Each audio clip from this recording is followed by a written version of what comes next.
hoje a nossa lição é voltados os olhos para a bendita esperança.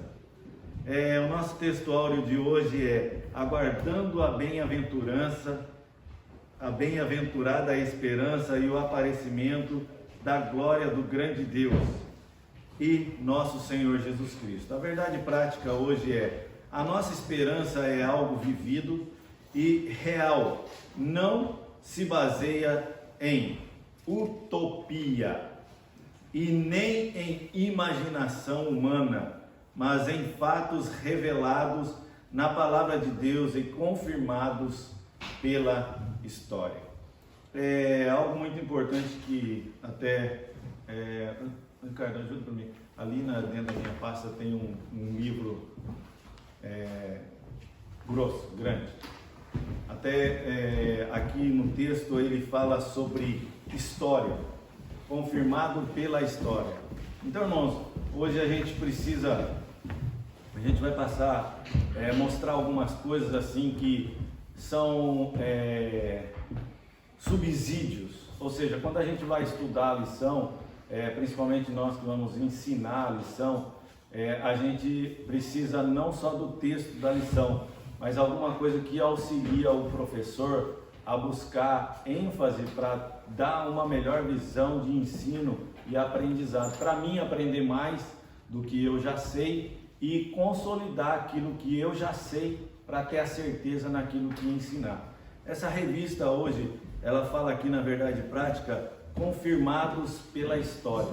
Então, para mim, aprender a respeito da história e como nós estudamos textos bíblicos, existe algo. A Bíblia, ela não tem história, ela não foi feita para história, ela não é histórica, mas envolve a história.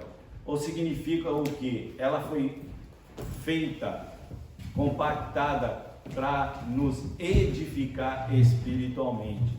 Mas no contexto histórico, por exemplo, como a Bíblia, ela está dentro do contexto judaico, ela vem de um povo escolhido, o judeu, nós temos para nos auxiliar este livro, que se chama A História dos Hebreus. Até ontem eu estive falando com o irmão Silvio, que se chama A História dos Hebreus.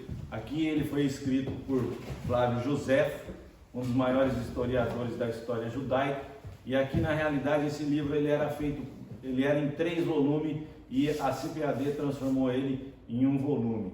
Então, qualquer coisa que nós falarmos a respeito, historicamente a Bíblia diz isso, é porque tem base na história. Então, os textos bíblicos, quando nós vamos falar de algum assunto, não fica somente em ponto de interrogação ou entre parênteses em dúvida. O professor ele tem que buscar alguma coisa para consolidar aquilo que ele já sabe.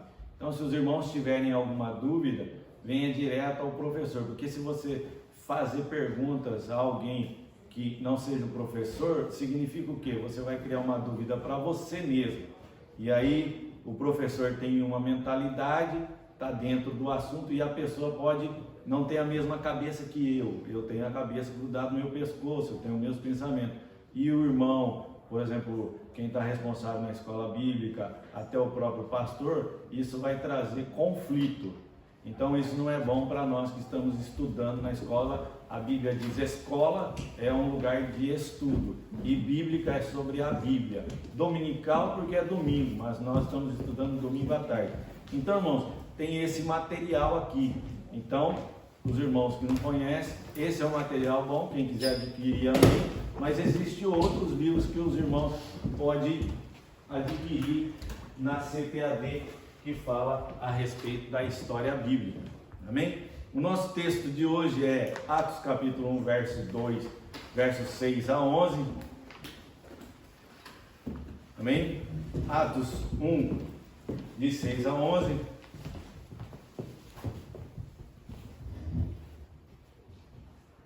O objetivo dessa lição é voltar os olhos para a bendita esperança. A esperança no que, irmãos? Ontem o pastor falou até no início da pregação a respeito de esperança. O crente, quando ele vem para a igreja, ele tem que esperar alguma coisa. Alguns esperam cura, outros tem a esperança na vida vindoura, e nós temos que saber que realmente o mundo espiritual, ele é real, e o que está no mundo espiritual nos leva a confrontar-nos no mundo carnal. Então o texto diz assim: aqueles, pois, que haviam reunido, perguntaram-lhe dizendo: Senhor, restaurarás tu neste tempo o reino de Israel? E disse-lhes: não vos pertence saber os tempos ou as estações que o Pai estabeleceu pelo seu próprio poder, mas recebereis a virtude do Espírito Santo, que há de vir sobre vós, e ser-me-eis testemunhas, tanto em Jerusalém como em toda a Judéia e Samaria e até os confins da terra. E quando dizia isto, vendo eles, foi elevado às alturas, e uma nuvem o recebeu, ocultando os seus olhos. E estando com os olhos fitos no céu, enquanto ele subia, eis que junto deles se puseram 2 varões vestidos de branco, os quais lhes disseram: varões galileus, por que estáis olhando para o céu? Disse-lhe: esse Jesus que dentre vós foi recebido em cima, no céu há de vir, assim como para o céu o viste ir. Então nós vemos aqui um texto em que logo após a ressurreição, a reunião dos discípulos, Jesus reúne-se ali, naquele lugar, e ele é elevado ao céu. Então nós vemos aqui que precisou-se de várias ações, irmão, para que Jesus reunisse um povo e tivesse suas testemunhas, começando assim pelos discípulos. As mesmas dúvidas que nós temos hoje, os discípulos estiveram consigo naqueles dias. Jesus precisou de várias ações, ou seja, imagine se ele ressuscita e não reaparece aqueles irmãos, aqueles discípulos. O que aconteceria? Qual seria a reação? Se ele não reaparecesse ali, a dúvida da abertura do túmulo lá, o que significaria? Roubaram realmente o corpo de Jesus, é uma ficção. Mas Jesus não, apareceu durante 40 dias ali e reuniu-se com eles no templo, no cenáculo, na beirada do lago, fez lá um churrasquinho de peixe, chamou eles para comer. Então Jesus provou que ele ressuscitou. Então, na introdução bíblica hoje da sala, a expressão bendita esperança se refere à segunda vinda de Jesus Cristo, que é a esperança da igreja desde que Jesus retornou ao céu. Essa expectativa vem aumentando à medida que o tempo vai passando. A presente lição pretende esclarecer quão breve será esse evento, para que cada um mantenha a vigilância e a fidelidade. A igreja hoje, ela é composta de várias igrejas. Até eu tinha preparado aqui algo para trazer e distribuir para os irmãos o nome de cada igreja. E aí nós íamos colocar no quadro algo assim: Assembleia de Deus, o nosso movimento ao qual nós fazemos parte é Pentecostal Clássico. Tá, aí tem mais 2 classificações do movimento pentecostal, ou seja, da reforma da igreja. Será que hoje nós conseguimos identificar qual é a igreja que é pentecostal, ou qual é a igreja que ela é tradicional, ou qual é a igreja que não é tradicional, mas crê no Espírito Santo de Deus? Será que nós conseguimos discernir isso? Então eu tinha preparado, mas eu dei um pausa, né? Porque a gente vai entrar em outras lições aí para frente aí, que vai ser estudado, que dá a abertura para que isso seja feito, e também outras coisas. Breve o Senhor virá. Qual é a nossa convicção dessa volta de Jesus Cristo?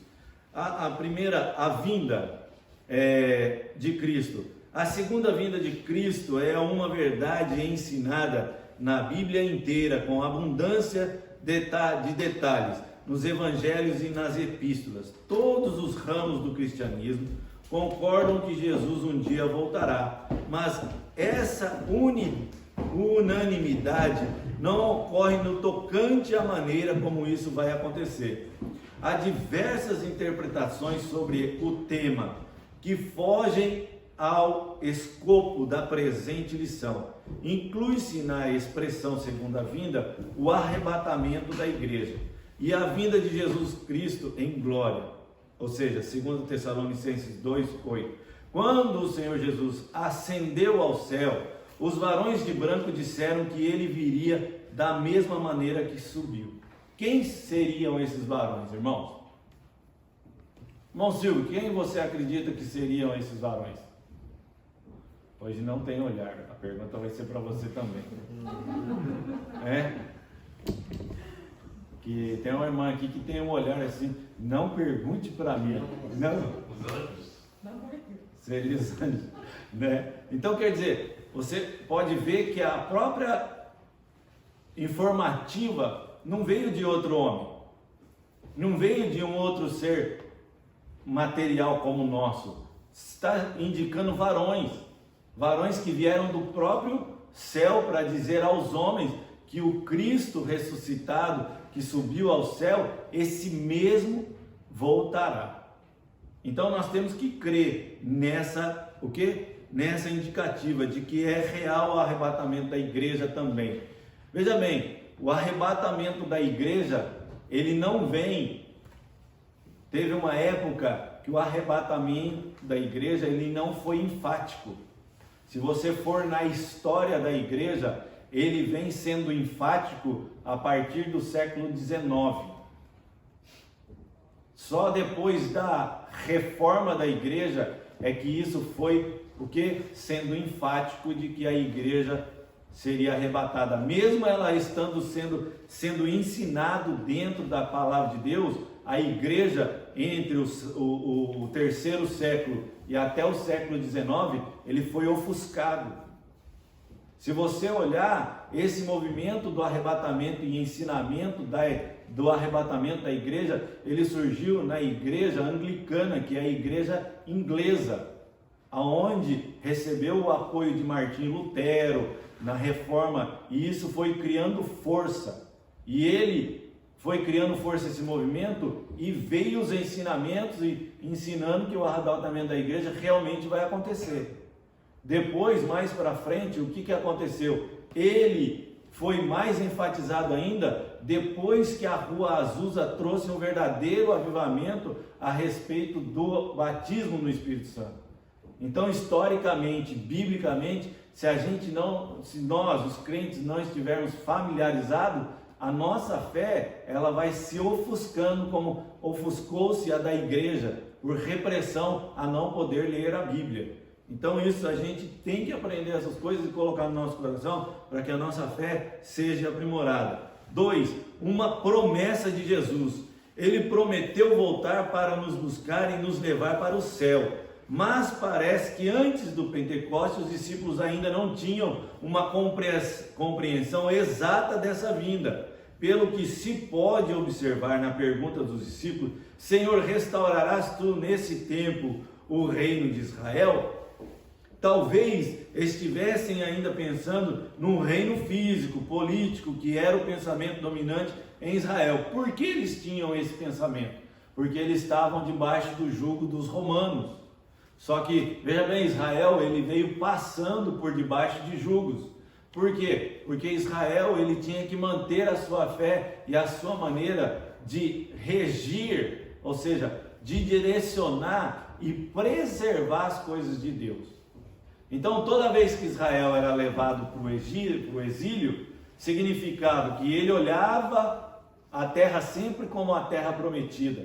E aqui, como eles vinham tradicionalmente, historicamente, carregando isso na sua formação, era real isso. Essa pergunta faria sentido. Senhor, se tu está falando que tu és rei, quando é que o Senhor vai restaurar o reino de Israel? Porque é a visão do judeu ainda hoje. Por que se você olhar, irmãos, no ano que a gente se segue, desde 2016, nós vemos que Israel está fazendo um mapeamento.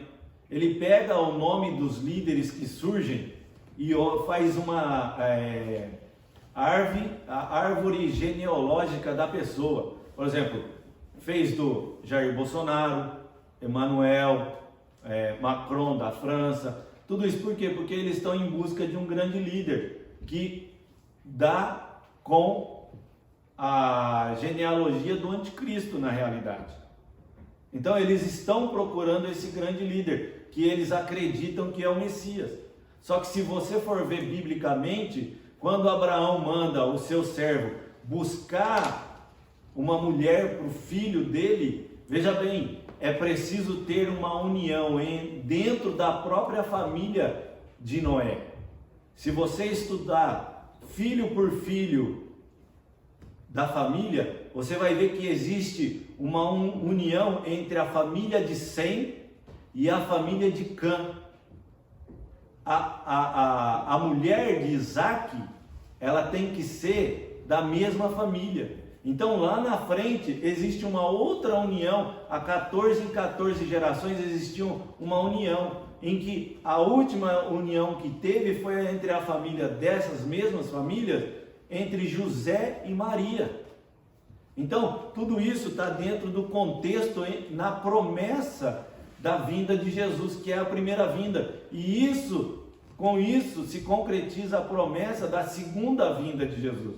Então até nisso o crente que está aqui dentro da igreja, ele tem que estar atento, porque hoje, os nossos dias, essa promessa da segunda vinda de Jesus, ela está mais clara ainda. E quanto mais nós estudarmos a Bíblia, mais nós termos esperança, mais convictos nós ficamos. Amém? Amém? Amém. Mas Jesus nos corrige para duas razões principais. O dia e a hora dessa bendita esperança é exclusividade de Deus.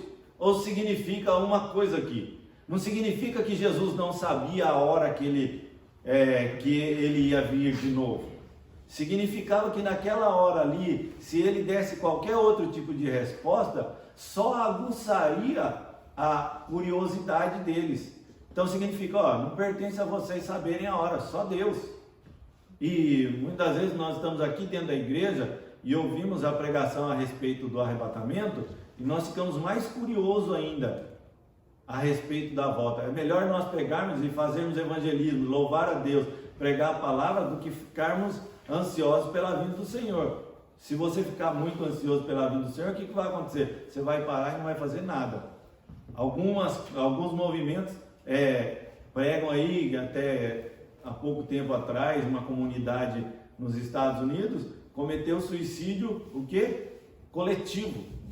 No Brasil mesmo, teve empresários que detonou o cartão de crédito, isso foi em 2000. Cartão de crédito porque, muitos falando assim, 2000 não passará. Irmãos, se não tem data na Bíblia, continua vivendo a sua vida dia após dia. A Bíblia está dizendo que basta cada dia o seu mal. Simplesmente se conserve na esperança. Se ele não voltar e não te chamar para o arrebatamento, você vai de um jeito ou de outro, mas continua firme. E a restauração do reino de Deus não é só para Israel, mas para todos os povos. Jerusalém, como em toda a Judéia e Samaria e até os confins da terra. O dia se aproxima. Veja bem, nesse texto aqui a gente vê algo muito interessante. Sabemos que a vinda de Jesus está próxima, pelos sinais claros que o Senhor Jesus nos deixou. Pregamos por toda parte que Jesus breve vem, e essa mensagem está em nossos hinos congregacionais e nos diversos cantos, inspirados nas Escrituras. Ninguém sabe o dia nem a hora, mas o Senhor Jesus deixou sinais claros e evidentes que mostram que esse dia está próximo. Os primeiros são a evasão do Espírito Santo. O que aconteceu na Rua Azusa, irmãos?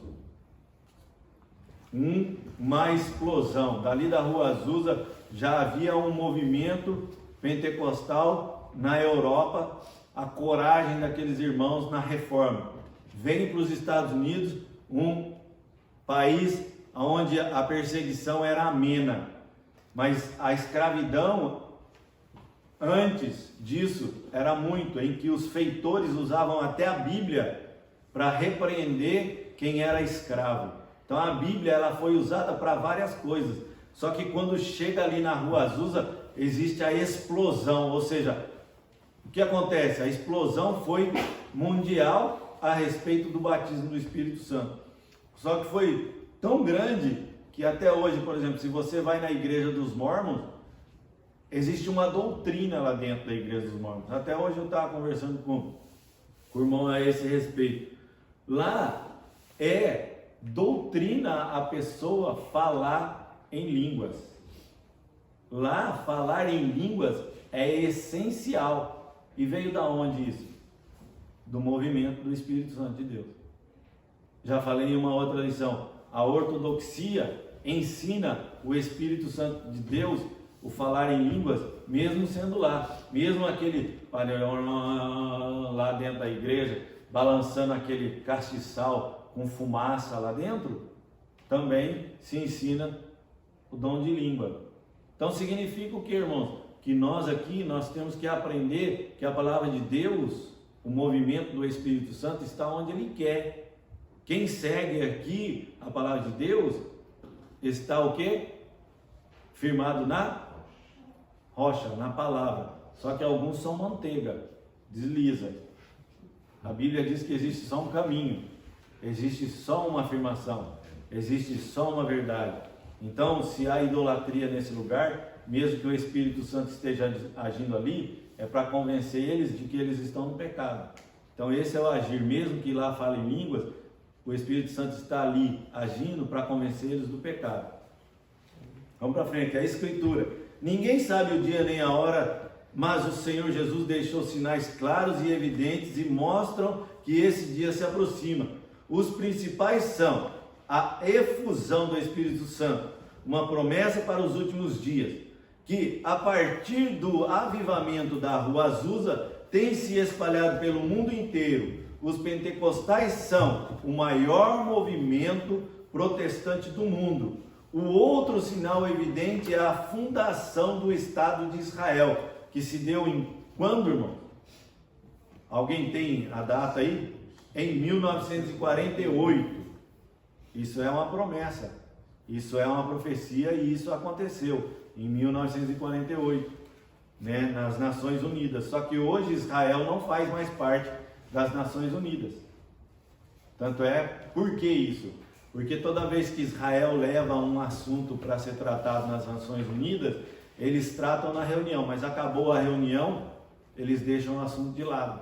Israel, a partir do novembro de 2019, se eu não estiver errado, ele saiu das Nações Unidas. Apenas alguns assuntos pelas Nações Unidas, mas fazer parte das Nações Unidas já não faz mais. Até que venha esse primeiro-ministro israelense e resolva retomar as negociações juntamente com as Nações Unidas. E por enquanto eles estão fora. E eles ostentam a bandeira tremulando na sede das Nações Unidas. Até esse dia aqui, eles ainda eram, mas eles não fazem. Aqui está falando que eles estão lá, mas na realidade, documentariamente, não estão mais. Aqui eu acho que não está atualizada a informação aqui não. A segunda, a necessidade de vigilância. A vigilância se faz necessária porque ninguém sabe o dia da vinda de Jesus. Entendemos como vigilância o ato ou efeito de vigiar o estado de quem permanece alerta, de quem procede com precaução para não correr o risco. Devemos permanecer acordados, atentos no cuidado de não nos afastarmos de Jesus e guardar a bendita esperança. O Senhor Jesus nos exorta com uma ênfase sobre a necessidade da vigilância. Vigiai, pois, porque não sabeis a que hora há de vir o Senhor. Irmãos, os irmãos já imaginaram como está a vida dos irmãos se Jesus voltasse hoje? Todo dia pela manhã você já parou para pensar como está a sua vida se Jesus voltar hoje? Você vai ou fica? Né? A gente vem na igreja, a gente ora, a gente cultua a Deus, mas aparecem tantos problemas na vida dos irmãos, na vida da gente, em que se a gente parar e pensar, tem hora que dá vontade de o quê? Desistir. Mas a Bíblia diz o quê? Prossegue, porque a gente tem a esperança. Eu vou dar uma acelerada aqui, eu vou para os alarmes falsos, né? Porque senão a gente não chega no final. Muitos líderes e grupos religiosos arriscaram-se em marcar a data da segunda vinda de Cristo. Alguns deles cravaram várias datas, outros, depois de constatarem que elas não batiam, reinterpretaram as supostas profecias e as protelaram para outras datas. Todos esses líderes e grupos falharam, e é um erro tentar adivinhar os tempos e as estações, pois só Deus sabe o dia e a hora. Mateus capítulo 24, verso 36. É aquilo que eu falei agora há pouco. Vários líderes nos Estados Unidos, até tem, por exemplo, os Testemunhos de Jeová diz que são 144 mil que vão subir aos céus. Na realidade, eles já mudaram esse cálculo 2 vezes, né? Já vai ter que mudar de novo, porque não é 144 mil. Significa o quê? Alguns teólogos dizem assim que apenas 12 mil de cada tribo, a Bíblia diz isso, irmão? Que seria isso, esses cálculos? Não, a Bíblia está dizendo lá que são 144 mil dessas tribos que farão parte de um plano de Deus. Então, não adianta nós queremos o quê? Colocar diante da população, dentro da igreja, algo que a Bíblia não diz. Apocalipse, ele é claro. Não adianta nós colocarmos data em que dia que Jesus vai voltar. Chegou a pandemia aí. Isso faz parte de um processo. E não pode falar o dia que Jesus vai voltar. Eu pelo menos dentro da igreja evangélica, eu nunca vi alguém pregar e dizer que a data seria tal. Já teve? Alguns dos irmãos já viram aí? Tiago? Você viu o que aconteceu no Brasil essa semana passada? Não. Eu ia falar que teve a Sexta-feira Negra do pastor que profetizou que iria morrer um monte de gente, o espírito da morte. E o espírito da morte ia passar e o povo pintar a porta da casa com sangue vermelho, né? Rapaz, deu uma confusão lá e o pastor, que é pastor, mas pelo amor de Deus sem conhecimento nenhum, falou que Deus mentiu para ele. Sério? Ele fez uma entrevista e falou que Deus mentiu para ele. Mas quem está postando esses negócios é crente? Ele postou, pastor de igreja. Ele falou que a promessa do dia 30 de março, que não era para ninguém sair para fora, que muita gente já venceu muito na calçada, que não era para sair na rua, era para fazer um jejum o dia inteiro, não era para trabalhar, não era nada, era para parar, entendeu? Por causa que tinha sido solto os demônios para matar as pessoas. Então, olha aí, irmão, que situação que está chegando os crentes, né? A gente não pode cair nessa, né? Por exemplo, você já pensou? A gente fala, realmente, se você for olhar calendários, o calendário hebraico, o calendário asiático, o calendário romano, ele tem diferenças de datas, de dias, mas não é porque tem esses calendários que a gente vai falar, Jesus vai voltar em 2035, Jesus vai voltar em 2040. Não, a Bíblia está dizendo que nós temos que ter esperança de que ele vai voltar, mas data não, a Bíblia mesmo está dizendo que isso são falsos profetas, e quando surgirem esse tipo de profecia, nós não acreditarmos, senão isso é perigoso. Isso vira, até eu trouxe outro livro ali, tá lá, eu trouxe vários livros hoje para me mostrar para os irmãos, está lá dentro daquela... Isso é heresia. E isso vira heresia. E outra, quando a gente começa a ouvir esse tipo de coisa, existem vários pastores no Brasil que ainda vão cair. Por quê? Porque eles estão dirigindo as igrejas Não, na marronzinha ali, Uma sacola na marrom do outro sacolinha lado. marrom, dela aqui. Por exemplo, nós vemos que as religiões hoje, elas estão se fundindo, e para nós os cristãos, por exemplo, dentro da Bíblia, isso aqui se fala sobre seitas e heresias. Então, significa o quê? Que nós precisamos conhecer as demais religiões para saber o que elas ensinam. Isso daqui é um dos livros que fala sobre as doutrinas das outras igrejas, as doutrinas das outras que se chamam seitas. Aqui está falando sobre Mormons, Testemunhos de Jeová, outras religiões. Nós precisamos estar, vamos dizer, como que se diz? Munidos de conhecimento, né? Munidos pelo conhecimento, mas é uma outra palavra, atualizados, para que a gente não caia em erros que pode surgir, e isso são profecias para enganar até nós que somos os escolhidos. Deus está falando nessa lição aqui a respeito de fidelidade às Escrituras, fidelidade e esperança na vinda de Cristo sem data. Então, irmãos, não tem como nós, vamos dizer, nós somos assembleianos e ficar acreditando em muitas outras coisas. O brasileiro lá no Brasil, ele acredita porque o conhecimento é zero das Escrituras. Os irmãos participam do círculo de oração lá no Brasil, mas, por exemplo, eu trago um exemplo de que um pastor com a sua igreja e tinha um grupo de irmãs, e o pastor sempre falando assim para elas assim: irmãs, as irmãs precisam conhecer mais a palavra de Deus. E essas irmãs sempre debatiam com o pastor: não, pastor, nós participamos do culto, das orações, conhecer a Bíblia mais ainda. Por quê? E o pastor sempre incentivando os irmãos a estudarem a palavra de Deus. Essas irmãs vinham para a escola bíblica dominical. Só que um dia essas irmãs desafiaram o pastor, e só que o pastor fechou a igreja, tudo, e vieram duas pessoas e eram testemunhas de Jeová, e essas pessoas chegaram no pastor e começaram a conversar com o pastor. Sabe o que aconteceu? O pastor falou assim: tem como você fazer um favor para mim?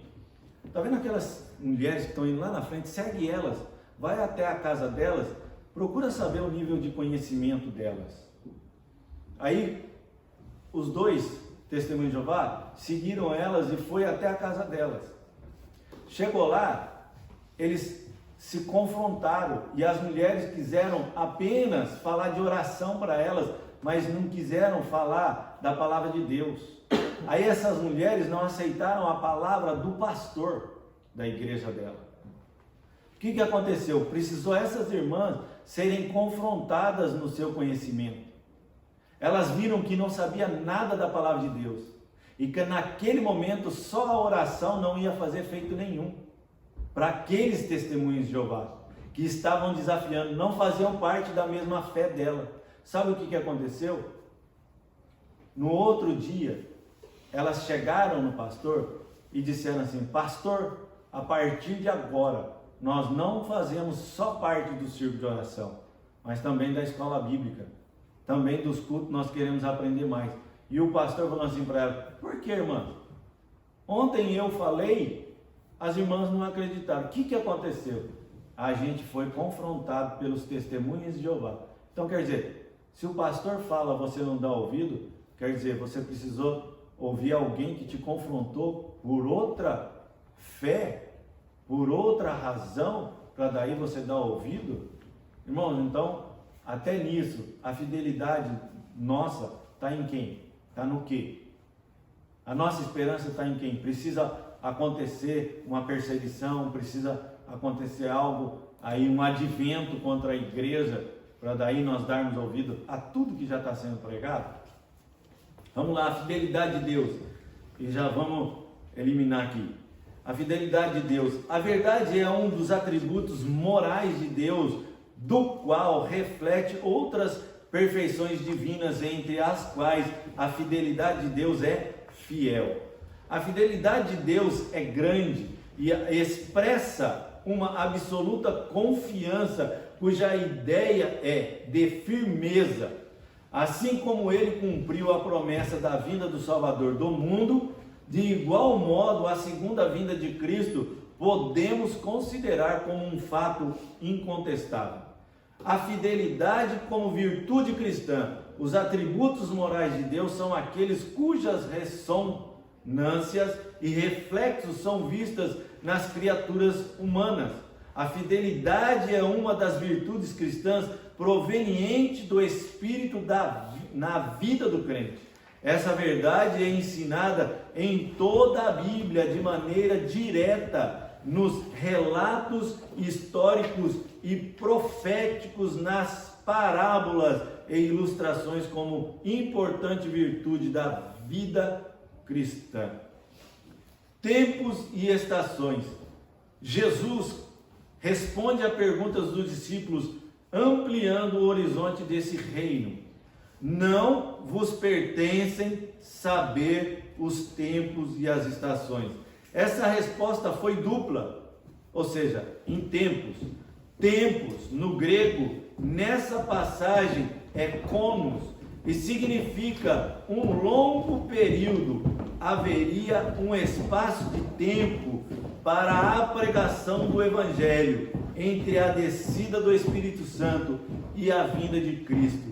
Estações nesse verso é kairos, que significa ocasião e se refere aos eventos críticos que devem acompanhar o estabelecimento do reino. Tempos e estações são prerrogativas de Deus. Então veja bem, Deus, ele não seria, vamos dizer, alguém para estabelecer data. O calendário de Deus, ele na realidade, ele não existe.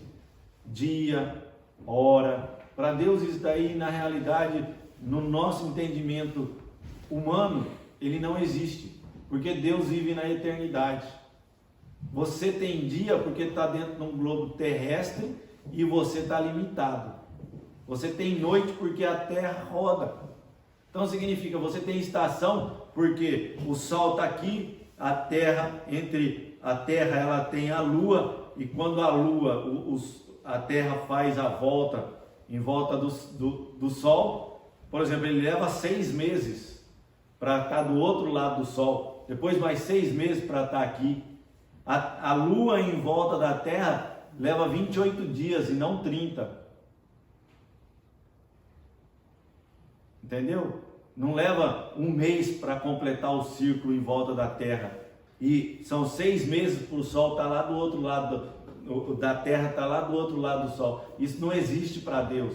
Mas para a nossa sobrevivência, Deus, ele fez um plano, um sistema para que o corpo humano pudesse sobreviver por um tempo.